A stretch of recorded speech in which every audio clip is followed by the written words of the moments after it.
Hello, बच्चों. How are you? Hope you are doing good. I'm Preeti from Prakash Academy. Chemistry का first chapter आपका हमने start किया था, उसी को आगे कंटिन्यू करेंगे. तो जस्ट टेल मी, कल क्या क्या किया था हमने किया था मैटर क्या होता है, मैटर की कैरेक्टरिस्टिक्स हमने करी थी कि क्या क्या होती है मैटर की characteristics. They are made up of particles, they have mass, occupy space, they have inertia, and they are affected by gravity. Matter cannot be destroyed. तो हमने कहा था मैटर cannot be destroyed. तो this is in accordance with law of conservation of mass. वो क्या कहता है? That matter can neither be created nor be destroyed in any chemical reaction. ये किया था. फिर हमने कुछ एक्टिविटी की थी कि एयर हैज़ मास. देन हमने करा था कि मैटर हम उसकी स्टडी कैसे करेंगे मैटर की. तो हम उसकी प्रॉपर्टीज़ को पहचानने की कोशिश करेंगे. कैसी properties? Physical properties, chemical properties. अब फिजिकल प्रॉपर्टीज़ क्या क्या होती हैं? Physical properties like colour, odour, density, melting point, boiling point. ये किया था हम लोगों ने. फिर हमने करा था कि अच्छा मैटर कंटिन्यूस है या पार्टिकल नेचर है उसका, वो कैसे पता चलेगा. तो हमने कहा कि साइंटिस्ट ने बहुत एक्सपेरिमेंट्स किए अलग अलग तरह के और उनको पता चला उसका पार्टिकल नेचर होता है. अब किस टाइप के एक्सपेरिमेंट्स किए थे उन्होंने? कुछ एक्सपेरिमेंट्स जिसमें डिफ्यूजन हो रहा था. तो जैसे आपकी परफ्यूम आपने एक रूम में ओपन करी तो उसकी खुशबू जो है पूरे रूम में फैल जाती है, परफ्यूम की खुशबू. तो दिस इज़ डिफ्यूजन. तो इससे पता चलता है कि कुछ पार्टिकल्स है जो फ्लो कर गए बॉटल में से सारे रूम में आपके, वो पार्टिकल्स. तो डिफ्यूजन हुआ तो मीन्स पार्टिकल नेचर है.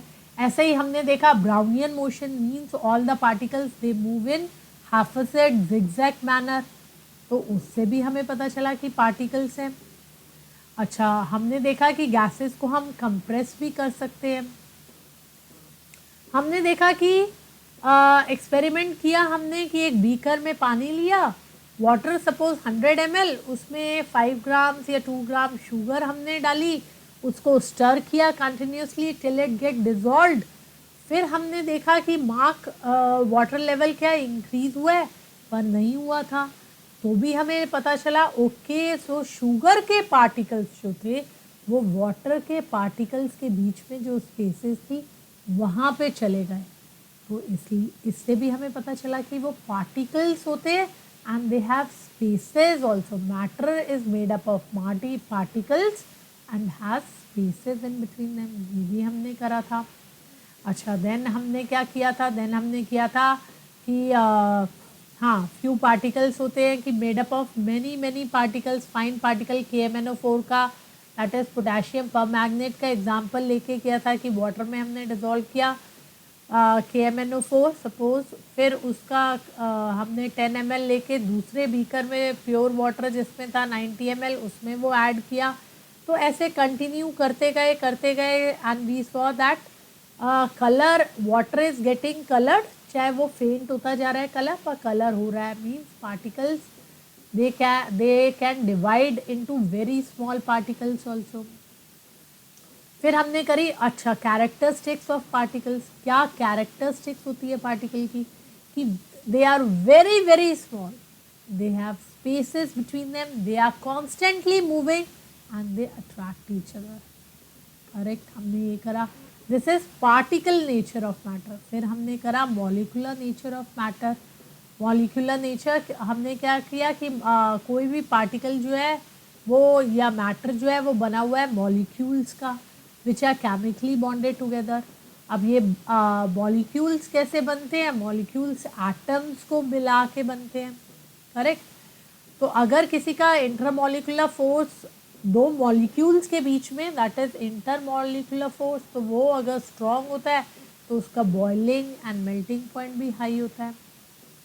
ऐसे ही हमने कहा कि स्टेट्स ऑफ मैटर जो हम डिवाइड करते हैं states of matter which are solid, liquid, gases. आज यही हम आगे फर्दर कंटिन्यू करेंगे ये भी डिपेंड करते हैं हमारे इंटरमोलिकुलर फोर्सेस के ऊपर। कैसे, अभी देखते हैं। अच्छा, फिर हमने किया था solubility and surface tension, they are also affected by molecular nature, intermolecular forces. अब हमने सरफेस टेंशन पढ़ा था कि क्या होता है। क्या होता है सरफेस टेंशन? सरफेस टेंशन होता है कि आपके that is dependent on cohesive forces. Intermolecular forces तो होते हैं।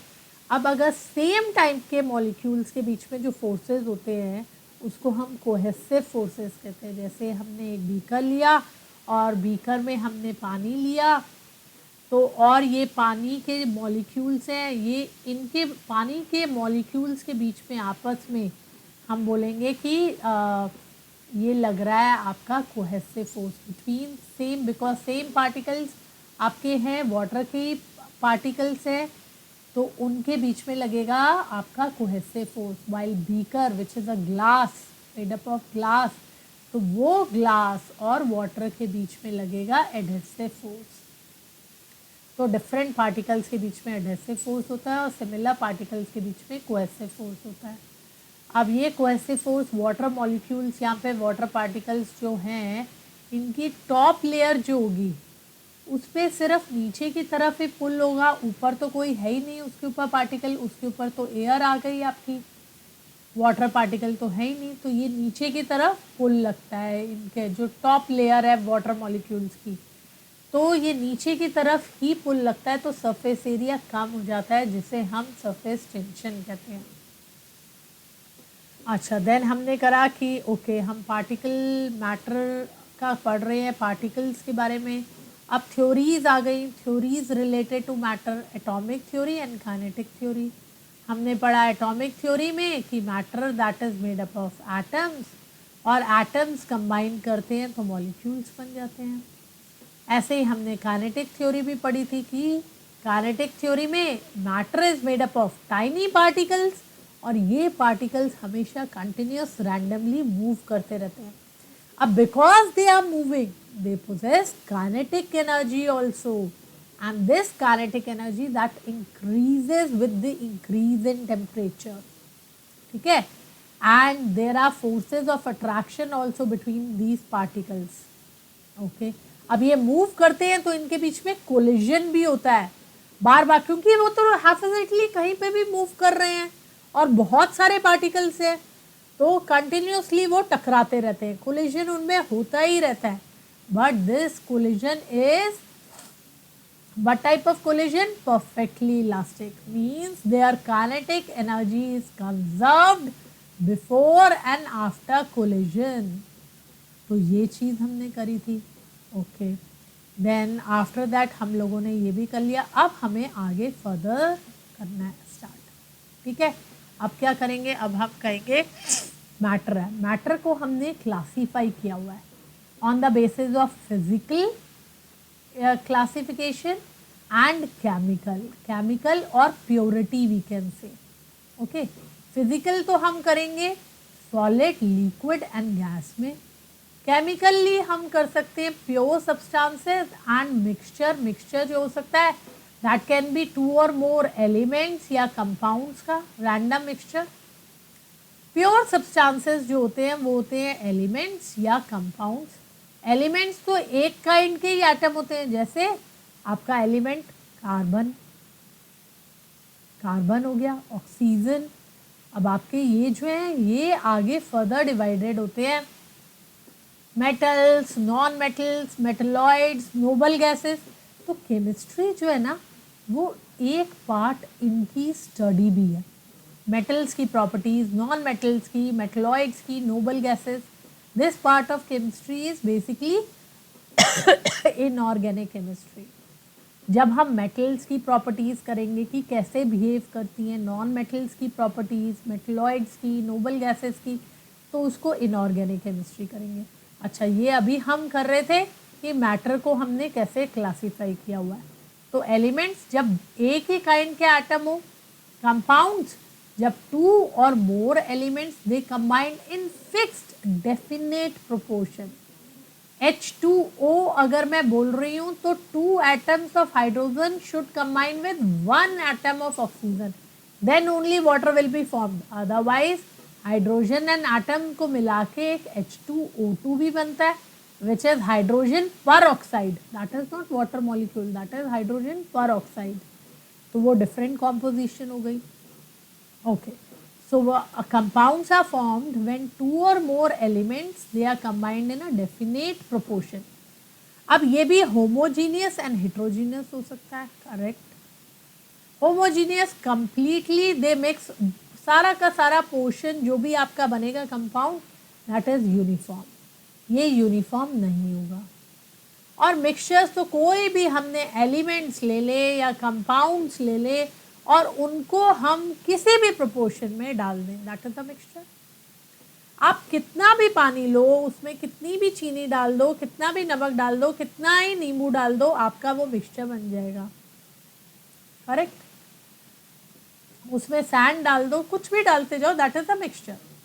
तो मिक्सचर कैन बी होमोजीनियस और हेट्रोजीनियस। अब मैंने पानी लिया, पानी में मैंने सॉल्ट डाल दिया, सॉल्ट पूरा डिजोल्व हो गया तो होमोजीनियस मिक्सचर। वही मैंने एक बीकर में पानी लिया और पानी में मैंने सैंड डाल दी, तो सैंड डाल दी, हेट्रोजीनियस। वो कंटिन्यूस पूरा आपका सारा सेम नहीं होगा क्योंकि सैंड डिजोल्व नहीं करी उसमें, पानी में, वाटर में, करेक्ट। ओके, तो मैटर को हम फिजिकल स्टेट के उसमें डिवाइड कर सकते हैं into solid, liquid and gas, and on basis of purity हम कर सकते हैं pure substances like elements and compounds, and mixtures में आपके आ गए homogeneous and heterogeneous. This is on based of purity. अच्छा, अब ये बताओ, हम स्टार्ट, अब जो हम इसमें पढ़ेंगे हमारे इस चैप्टर में, वो हमने पढ़ना है on the basis of physical state, that is solid, liquid and gas. अब ये बताओ, मैटर है, मैटर को हम कैसे क्लासीफाई करें कि ये सॉलिड है, ये चीज लिक्विड है और ये गैस है, कैसे कर ले हम क्लासीफाई? क्योंकि depending upon the particles of matter, matter के कुछ पार्टिकल्स है, बिल्कुल हैं जी पार्टिकल्स, पार्टिकल्स कैसे प्लेस्ड हैं वो देख के हमें पता चलेगा कि ये सॉलिड है या लिक्विड है या गैस है। अब ये देखो, ये डायग्राम अगर आप देखो तो इसमें यहाँ सॉलिड्स बिल्कुल टाइटली पैक्ड है, ये पार्टिकल्स है अंदर अंदर जो राउंड राउंड आपको दिख रहे हैं ना, ये इसके पार्टिकल्स हैं, ये कैसे बिल्कुल टाइटली पैक्ड है ना। इसमें लिक्विड में अगर जाएंगे तो दे have spaces between them, correct. और गैसेस में देखेंगे तो बहुत ही दूर दूर है, बहुत दूर दूर है, lot of space is there between the particles of matter. तो ये पार्टिकल्स की कैसी स्पेसिंग है, क्या प्रॉपर्टीज है उनके पार्टिकल की, उस पर डिपेंड करता है कि मैटर जो है वो सॉलिड होगा, लिक्विड होगा या गैस होगा, depending upon the particles of that particular matter. अब यहाँ सॉलिड में आप देखो पार्टिकल्स कितनी पास पास है, बिल्कुल टाइटली पैक्ड है। So can these particles they move around? No, they can only vibrate about their own position, अपनी पोजीशन पे जस्ट वाइब्रेट कर सकते हैं। वाइल यहाँ पे लिक्विड में दे कैन मूव, और गैसेस में तो फ्रीली मूव कर सकते हैं, lot of space is there, कहीं भी जा सकते हैं। तो according to that only will define. अब देखो यहाँ पे सॉलिड्स में हमने करा कि पार्टिकल्स जो हैं they are tightly packed, correct. Solids में अगर हम देखेंगे तो ये टाइटली पैक्ड है, बिल्कुल पास पास है, मूव नहीं कर पा रहे, only they can vibrate about their own mean position, vibrate. तो मतलब इंटर पार्टिकल जो फोर्स होगा वो भी बहुत स्ट्रांग होगा, बिल्कुल स्ट्रांग होगा, क्योंकि पास पास है बिल्कुल, तो स्ट्रांग फोर्स ऑफ अट्रैक्शन होगा। Inter particle force of attraction will also be strong.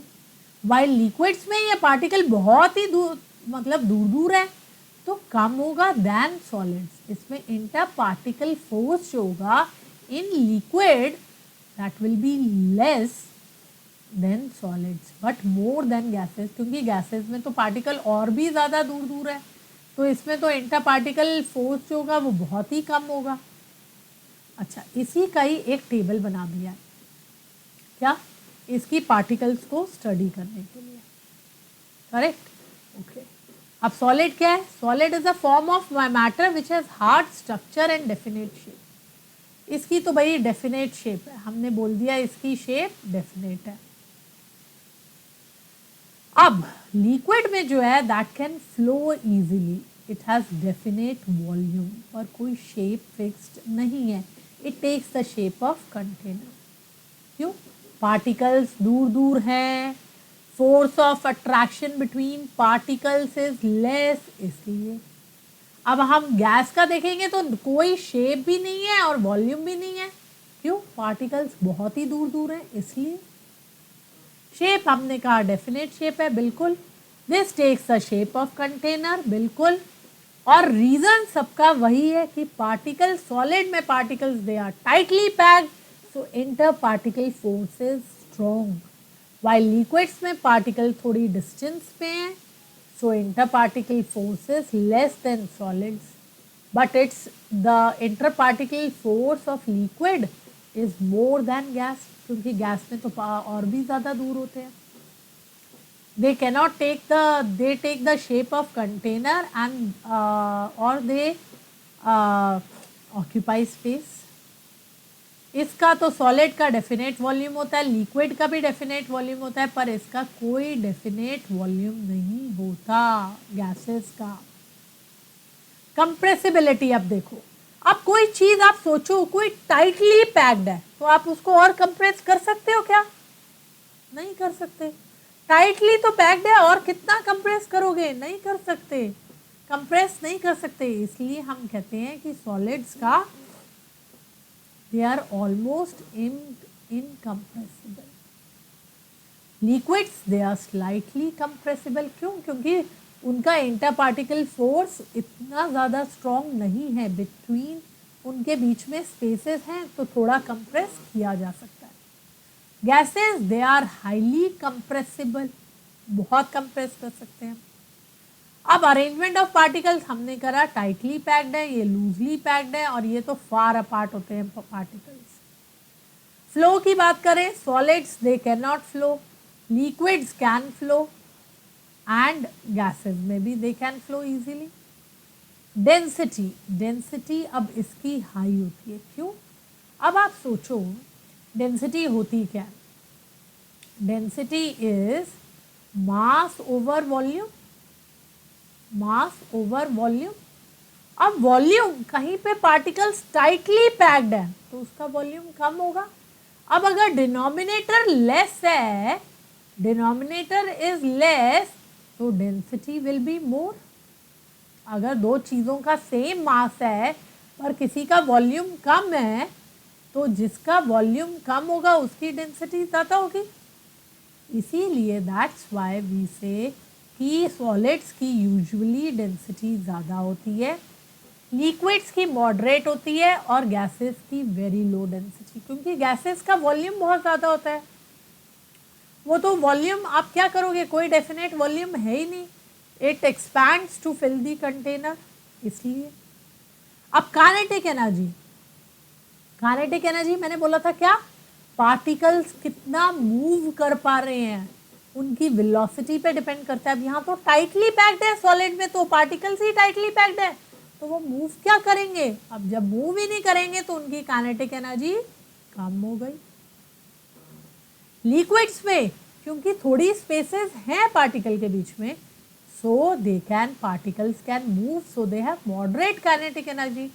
पर गैसेस में हाईएस्ट होगी, बहुत दूर दूर है particles, they can move freely, इसलिए high kinetic energy. Molecular forces मैंने बोला, solids they have the strongest and gases have the weakest. Diffusion, diffusion क्या होता है? Particles they move from high concentration to low concentration.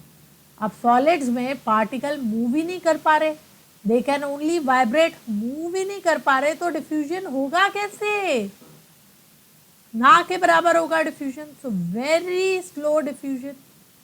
Liquids में faster than solid, पर gases में fastest diffusion.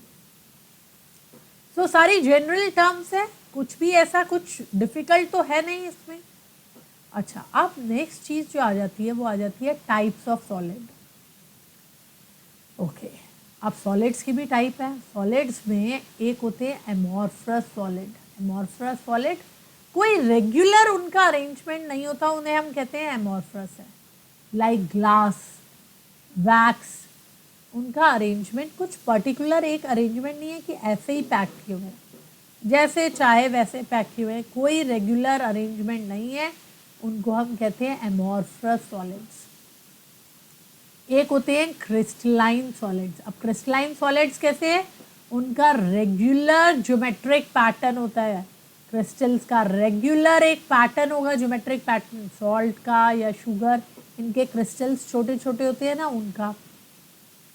अच्छा, अब एक होते हैं सॉलिड्स को हम डिवाइड कर सकते हैं और इंटर पार्टिकल फोर्सेस के बीच में भी। एक होते हैं आयनिक सॉलिड्स।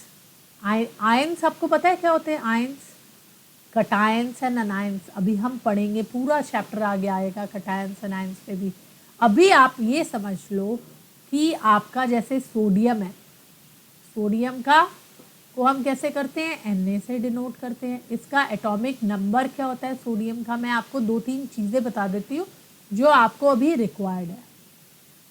सोडियम का एटॉमिक नंबर होता है 11। इसकी इलेक्ट्रॉनिक कॉन्फ़िगरेशन अभी हम डिटेल में करेंगे, ये अभी जस्ट मैं आपको बता रही हूँ। इसकी इलेक्ट्रॉनिक कॉन्फ़िगरेशन होती है 281। 2 इलेक्ट्रॉन्स एक शेल में, इनर मोस्ट में, then 8 and then outer most में 1। अब सोडियम क्या करता है, इसकी स्टेबल इलेक्ट्रॉनिक कॉन्फ़िगरेशन में क्या होता है, इसका ऑर्बिट में, आउटर मोस्ट ऑर्बिट में फुल्ली फिल्ड इलेक्ट्रॉन्स होने चाहिए। तो फर्स्ट ऑर्बिट में तो 2 ही इलेक्ट्रॉन्स आते हैं, सेकेंड में 8 आ सकते हैं, तो ये हो गया। अब लास्ट वाले में भी 8 आने चाहिए पर 1 ही है, तो ये क्या करता है, ये एक इसकी टेंडेंसी है एक इलेक्ट्रॉन देने की। किसी को ज़रूरत है तो ये एक इलेक्ट्रॉन दे देता है ताकि इसकी कॉन्फ़िगरेशन फुल्ली फिल्ड वाली हो जाए। ठीक है, तो इसलिए ये एक इलेक्ट्रॉन देने की कोशिश में रहता है। तो जब कोई भी एलिमेंट एक इलेक्ट्रॉन देता है, देना है, दे रहा है, तो वो बन जाएगा पॉजिटिवली चार्ज्ड। और ये एक इलेक्ट्रॉन दे रहा है तो एक पॉजिटिव लगा दिया मैंने, ठीक है। तो 2 पॉजिटिव भी हो सकता है कैल्शियम का, मैग्नीशियम का, पर ये सोडियम 1 पॉजिटिव है। एक इलेक्ट्रॉन है इसके पास आउटर मोस्ट ऑर्बिट में, उसने वो दे दिया तो एक पॉजिटिव। अब ये बन गया cation, positively charged cation. Okay, अब ये जो कटायन बना, ये एक क्लोरीन भी होता है। क्लोरीन का एटॉमिक नंबर होता है 17।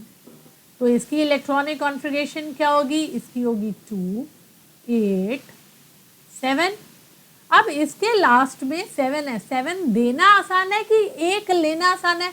मैंने बोला दे ऑलवेज वांट कि इनके आउटर मोस्ट ऑर्बिट में ऑक्टेट कंप्लीट हो। ऑक्टेट इसका कंप्लीट हो मतलब 8 इलेक्ट्रॉन्स यहाँ पे आ जाए। तो उसके लिए एक लेना आसान है कि 7 देने आसान है? एक लेना आसान है। तो ये सोडियम से भी एक ले सकता है क्योंकि सोडियम एक देना चाहता है और ये एक लेना चाहता है। जो लेना चाहता है वो बन जाता है अनायन, नेगेटिवली चार्ज। तो ये एक ले लेता है सोडियम से और ये दोनों मिला के बना लेते हैं NaCl, NaCl which is sodium chloride or common salt. तो ये कटायन और ये अनायन, तो ये एक सॉलिड बन गया। So it is made up of positive and negative ions which are held together by electrostatic forces. Example NaCl का, ये आयनिक सॉलिड हो गया। ऐसे कुछ हमारे जो एटम्स होते हैं, कुछ वो शेयरिंग, हर जगह आपका ट्रांसफर से नहीं होता। कई बार ये एटम्स आपस में शेयर इलेक्ट्रॉन्स करते हैं, ठीक है। वो शेयरिंग से जब ये कंबाइन करते हैं तो वो बनते हैं covalent solids like diamond, quartz. Okay, तो उनको हम कोवेलेंट सॉलिड्स कहते हैं। ऐसे ही एक होते हैं मेटेलिक सॉलिड्स। अब मेटेलिक सॉलिड्स क्या होते हैं, मेटल कटायंस। अभी मैंने बोला मेटल कटायंस, जैसे सोडियम का है मेटेलिक कटायन। अब आप सोचो सोडियम सोडियम ही है, सारा ग्रुप ऑफ सोडियम है। अब ग्रुप ऑफ सोडियम है तो क्या होगा, इसका लास्ट जो ये वाला है हमारा ऑर्बिट, इसमें 1 1 इलेक्ट्रॉन है, और लास्ट ऑर्बिट में जो इलेक्ट्रॉन्स होते हैं उन्हें हम कहते हैं वैलेंस इलेक्ट्रॉन्स। लास्ट ऑर्बिट में जो भी इलेक्ट्रॉन्स होते हैं उन्हें हम कहते हैं वैलेंस इलेक्ट्रॉन्स। अब इसके वैलेंस इलेक्ट्रॉन 1 है, ऐसे ही सोडियम का ग्रुप जमा हो गया, तो ये जो लास्ट आउटर मोस्ट ऑर्बिट में इलेक्ट्रॉन है वैलेंस इलेक्ट्रॉन, ये लूजली पैक्ड होते हैं, मतलब इनका अट्रैक्शन न्यूक्लियस के साथ कम होता है। तो ये क्या करते हैं, ये सारे डिटैच हो जाते हैं और वहाँ पे डीलोकलाइज्ड इलेक्ट्रॉन बन जाते हैं। डीलोकलाइज्ड इलेक्ट्रॉन मतलब नाउ देख ग्रुप ऑफ सोडियम है, उन सब के वैलेंस इलेक्ट्रॉन्स जो आउटर मोस्ट ऑर्बिट में इलेक्ट्रॉन्स हैं वो सारे डीलोकलाइज्ड हो गए, मतलब they are now free to move. ये तो फ्री टू मूव हो गए, तो वहाँ पे इलेक्ट्रॉन का सी बन जाता है, हम उसे कहते हैं इलेक्ट्रॉन सी बन गया। अब वो इलेक्ट्रॉन सी बन गया और बीच में है सारे के सारे सोडियम के सारे बाकी के इलेक्ट्रॉन्स, वो टाइटली पैक्ड रहते हैं। तो इससे ऐसे जो आपके सॉलिड्स बनते हैं उनको हम कहते हैं मॉलिक्यूलर सॉलिड्स, और ये किससे हेल्प करते हैं, वैन डर वाल्स फोर्सेस से या हाइड्रोजन बॉन्डिंग से। ओके अच्छा, अब कुछ प्रॉपर्टीज होती हैं, कुछ एक्सेप्शनल प्रॉपर्टीज सॉलिड्स की, वो कर लेते हैं। अब हमने टाइप्स ऑफ सॉलिड भी कर लिया, अब कुछ स्पेशल प्रॉपर्टीज होती है सॉलिड की, जैसे एक होती है इलास्टिसिटी भी होती है सॉलिड्स में। अब मैंने कहा कि सॉलिड्स के पार्टिकल तो बहुत टाइटली पैक्ड होते हैं, उनके बीच में स्पेसेस नहीं होती, उनके बीच में इंटरमॉलिक्यूलर फोर्सेस बहुत स्ट्रांग होते हैं क्योंकि वो बिल्कुल पास पास होते हैं particles, they are not able to move, they can only vibrate about their mean position. अब फिर आपने देखा होगा आपका जो रबर बैंड होता है, जो इलास्टिक होता है, वो कैसे स्ट्रेच हो जाता है और वापस अपनी पोजीशन छोड़ दो तो वापस अपनी पोजीशन पे आ जाता है। ये सॉलिड्स की एक स्पेशल प्रॉपर्टी होती है। तो सॉलिड की to return to its original shape after deforming force is removed, और ये किस में होता है, एक कुछ में होता है, that is one of them is rubber. ठीक है, ये एक सॉलिड्स में ये जो इलास्टिक बिहेवियर होता है ये स्मॉल एक्सटेंट पे ही होता है, बहुत नहीं कर सकते, अदरवाइज तो आपने देखा है रबर बैंड वो ब्रेक हो जाता है। तो एक ये प्रॉपर्टी है सॉलिड्स की अलग। एक ऐसी ice is a unique solid, आपको पता है क्यों? आप खुद सोचो, आइस क्या है, सॉलिड है। अच्छा जी, अब मैं आइस और वाटर को अगर कंपेयर करूं, ये रही जी मेरी आइस में पार्टिकल्स हैं, ये टाइटली बाउंड, आइस है मेरा सॉलिड और यहाँ पे लिक्विड है मेरा वाटर, ठीक है, और ये है मेरी आइस। अब हुआ क्या है, आइस में तो पार्टिकल्स, वाटर के ही पार्टिकल्स जब टाइटली एकदम क्लोजली पैक्ड हो गए तो आइस बन गई। अच्छा, अब मुझे बताओ डेंसिटी, जब कोई सॉलिड है तो उसकी डेंसिटी क्या होगी, हाई होगी कि लो होगी? जब लिक्विड फ्रीज करता है तो उसकी डेंसिटी बढ़ जाती है, क्यों? मास ओवर वॉल्यूम, डेंसिटी, वॉल्यूम तो डिक्रीज हो गया। अब लिक्विड से जब वो सॉलिड बना तो वॉल्यूम डिक्रीज हुआ, अब डिनोमिनेटर डिक्रीज हुआ तो डेंसिटी बढ़ गई, तो लिक्विड्स की सॉलिड्स की डेंसिटी ज़्यादा हो गई। ठीक है, जब लिक्विड फ्रीज हुआ, सॉलिड में कन्वर्ट हुआ तो उसकी डेंसिटी बढ़ गई, बिल्कुल डेंसिटी तो बढ़ गई। तो अब जब मैं पानी में आइस डाल देती हूँ, यहाँ पे मैंने आइस डाल दी, तो वो फ्लोट क्यों करती है आइस पानी में, ये बताओ मुझे। इसकी तो डेंसिटी ज़्यादा है पानी से, तो इट शुड सिंक डाउनवर्ड्स, पर आइस तो फ्लोट करती है। This is the unique property, इस पे क्वेश्चन पूछा जा सकता है बच्चों। सो रिमेंबर, ये तो चीज़ है, उसकी डेंसिटी तो बढ़ जाती है जब लिक्विड से सॉलिड में कन्वर्ट हो रहा है वाटर, तो वो फ्रीज हो रहा है, उसकी डेंसिटी बढ़ रही है, पर इसका जो है मॉलिक्यूल्स ये आपस में अरेंज करते हैं, एक स्पेशल लैटिस नेटवर्क बनता है, हेक्सागन्स बनाते हैं ये, और उनके बीच में एम्प्टी स्पेस रह जाती है, इसलिए हेक्सागन एम्प्टी स्पेस की वजह से एक्सपैंड भी कर जाता है 11% इन वॉल्यूम। अब जब ये एक्सपैंड करता है तो एक्सपैंड ज्यादा कर जाता है, सो दैट, और इसकी वजह से इसकी डेंसिटी वाटर से कम हो जाती है, and that's why it ice floats on water. Understood? Hope आपने ये समझ लिया होगा। बहुत ही इंपॉर्टेंट कंसेप्ट है कि आइस एक यूनिक सॉलिड क्यों है। आइस जबकि वाटर से ही बना है और वो सॉलिडिफाई जब हुआ तो उसकी डेंसिटी बढ़ गई, स्टिल वो वाटर में फ्लोट करता है इंस्टेड ऑफ सिंकिंग डाउन। क्यों ऐसा क्यों होता है? क्योंकि वाटर के मॉलिक्यूल्स जब आपके सॉलिडिफाई होते हैं तो वो एक पर्टिकुलर हाइड्रोजन बॉन्ड के साथ एक लैटिस स्ट्रक्चर फॉर्म कर लेते हैं। इस लैटिस स्ट्रक्चर में बीच में स्पेसेस होती हैं और इसकी वजह से ये एक्सपैंड भी कर जाते हैं। स्पेसेस होती हैं बीच में तो एक्सपैंड करते हैं और उसकी वजह से इसकी डेंसिटी कम हो जाती है then water, and so it floats on water. Okay, चलो लेट्स गो फर्दर। होप कर रही हूं कि आपको ये समझ आ गई है बात, बहुत इंपॉर्टेंट कंसेप्ट है। लिक्विड्स की हमने प्रॉपर्टी कर ली, कोई फिक्स शेप नहीं होती है, it takes shape of container, less compressible होती है देन गैसेस। ओके, अब इसकी जो इंपॉर्टेंट चीज़ें हमें पढ़नी है वो पढ़नी है लिक्विड की। जैसे हमने सॉलिड की दो इंपॉर्टेंट प्रॉपर्टीज करी कि इलास्टिसिटी एंड आइस, ऐसे ही इसका एक चीज पढ़नी है हमें, that is vapour pressure and surface tension. Vapour pressure क्या है? Vapour pressure that is the pressure exerted by the vapor that forms above a liquid in a closed container at equilibrium। Suppose करो आपने बहुत बार देखा होगा, pan लो, pan में water लो, gas पे रख दो और उसको कवर कर दो, ग्लास, आपके ग्लास की लिड लगा लो उस पैन के ऊपर। क्यों बोल रही हूँ ग्लास की लिड? ताकि आपके जो भी वेपर्स बने वो आप देख सको। अब होगा क्या, अब जब आपने आप नीचे से गैस तो ऑन कर दी तो हीट सप्लाई कर रहे हो वाटर में।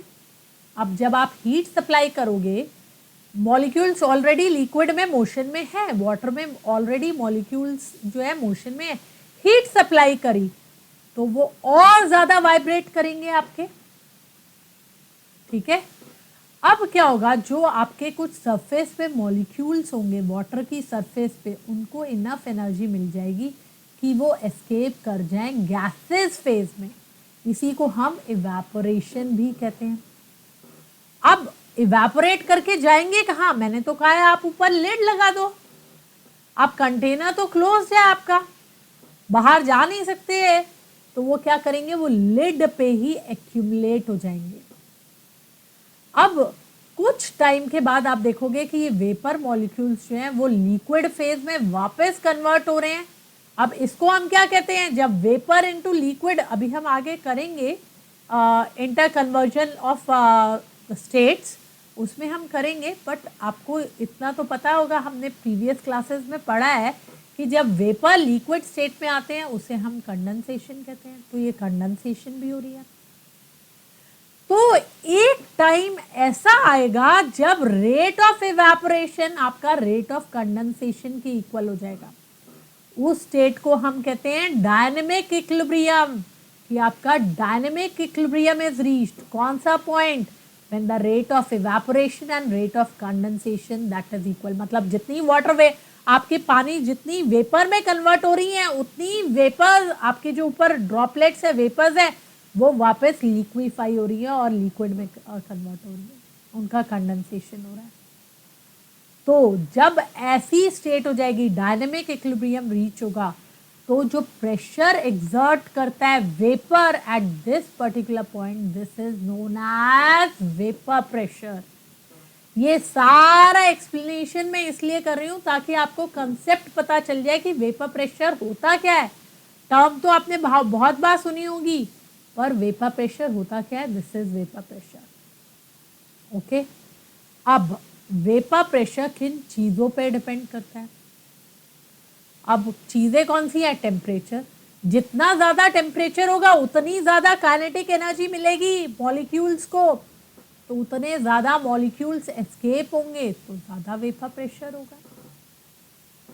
नेचर ऑफ लिक्विड पे भी डिपेंड करता है। कुछ लिक्विड्स वॉलेटाइल होते हैं, कुछ नॉन वॉलेटाइल। अब वॉलेटाइल लिक्विड्स कौन से होते हैं? Like alcohol, acetone. अब इनमें क्या है? वीक इंटरमोलिकुलर फोर्सेस होता है, तो वीक है फोर्सेस तो ब्रेक करना आसान है। वीक इंटरमोलिकुलर फोर्सेस है तो उनको ब्रेक करना आसान है, तो वो हाई वेपर प्रेशर जल्दी से ब्रेक करके वेपर स्टेट में चले जाते हैं। Non volatile liquids like water या ग्लिसरीन, इनमें स्ट्रॉन्ग इंटरमोलिकुलर फोर्सेस होते हैं then, not in comparison to solids, in comparison to alcohol और एसीटोन, तो इनका लो वेपर प्रेशर होता है। हम यहाँ पे लिक्विड को लिक्विड के साथ कंपेयर कर रहे हैं, उस हिसाब से हम बोल रहे हैं वेपर प्रेशर हम लिक्विड का ही बोलते हैं। ओके, अब इसकी इंपॉर्टेंस क्या है? हम पढ़ ही क्यों रहे हैं वेपर प्रेशर के बारे में? क्योंकि ये एक्सप्लेन आपका करता है, क्या चीज़ें एक्सप्लेन करता है? आपका एक्सप्लेन करता है बॉइलिंग। लिक्विड बॉयल करता है जब उसका वेपर प्रेशर एटमॉस्फेरिक प्रेशर के बराबर हो जाता है, then liquid starts boiling.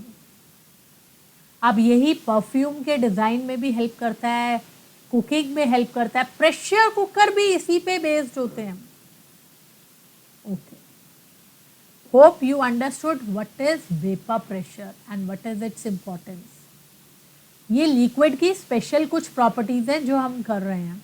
Okay, अच्छा, ऐसे ही एक दूसरी प्रॉपर्टीज की सरफेस टेंशन। सरफेस टेंशन मैंने आपको बताया, बहुत अच्छे से बता दिया मैंने अभी आपको सरफेस टेंशन कि ये क्या है। This is the tendency of liquid surface to shrink into minimum surface area possible. क्यों?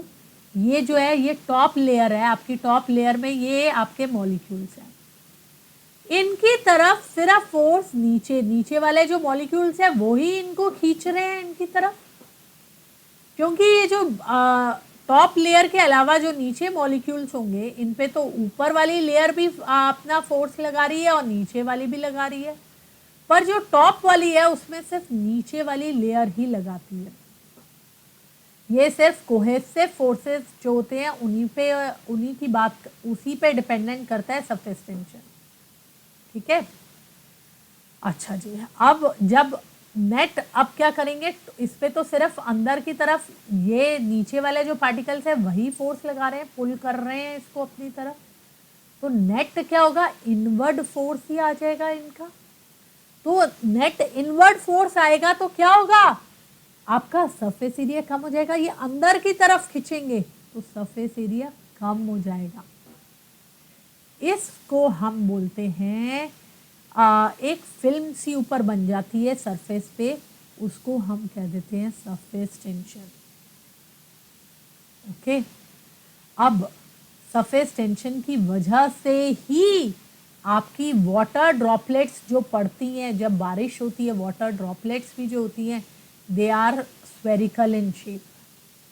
Insects like small insects, striders जो होते हैं वो वॉक कर पाते हैं पानी पे। अच्छा, फ्लोटिंग निडल रेजर आप लोगों ने भी बहुत बार करा होगा। ग्लास है, ग्लास में पानी भरा हुआ है, धीरे से एक लाइट सी आप निडल ऊपर रखोगे तो वो सिंक नहीं करेगी, वो ऊपर फ्लोट करेगी, only because of surface tension of the top layer के ऊपर वहां पे फिल्म सी बन जाती है, टॉप लेयर पे सिर्फ इनवर्ट फोर्स लग रहा है उसकी वजह से ये। ठीक है, अब सरफेस टेंशन डिपेंड किस पे करता है? सरफेस टेंशन आपका डिपेंड करेगा इंटरमोलिकुलर फोर्सेस पे। अगर स्ट्रॉन्ग कोहेसिव फोर्सेस हैं like in water hydrogen bonding होती है तो हाई सरफेस टेंशन होगा। टेम्परेचर पे भी डिपेंड करता है, हायर टेम्परेचर तो ज्यादा मॉलिकुलर मोशन होगा, ज़्यादा मॉलिक्यूल्स ज़्यादा उनकी वेलोसिटी ज़्यादा होगी, ज़्यादा तेज करेंगे तो लो सरफेस टेंशन होगा। इसका इम्पोर्टेंस कहाँ कहाँ पे है? अच्छा, आपने देखा है आप वाटर को, प्लांट्स को पानी देते हो, वाटरिंग करते हो जब प्लांट्स की, तो वो लीव्स, उनका खाना, हमने प्रीवियस क्लासेस में पढ़ा है कि फोटोसिंथेसिस होता है जिससे प्लांट्स को खाना मिलता है। और वो करता कौन है फोटोसिंथेसिस? वो करता है chlorophyll present in the leaves of the plant. अब लीव्स को, उसके लिए हम कहते हैं कि sunlight is important, water is important. अब वो वाटर आएगा कहाँ से? And oxygen is important. Oxygen atmosphere से लिया, सनलाइट सन से लिया, वाटर हम क्या लीव्स पे देते हैं? हम तो नीचे रूट्स पे देते हैं। तो जो रूट से कैपिलरी एक्शन होते हुए आपका जाइलम जो होता है आपका, वो जाइलम और वाटर के बीच में एडहेसिव फोर्स डिफरेंट है।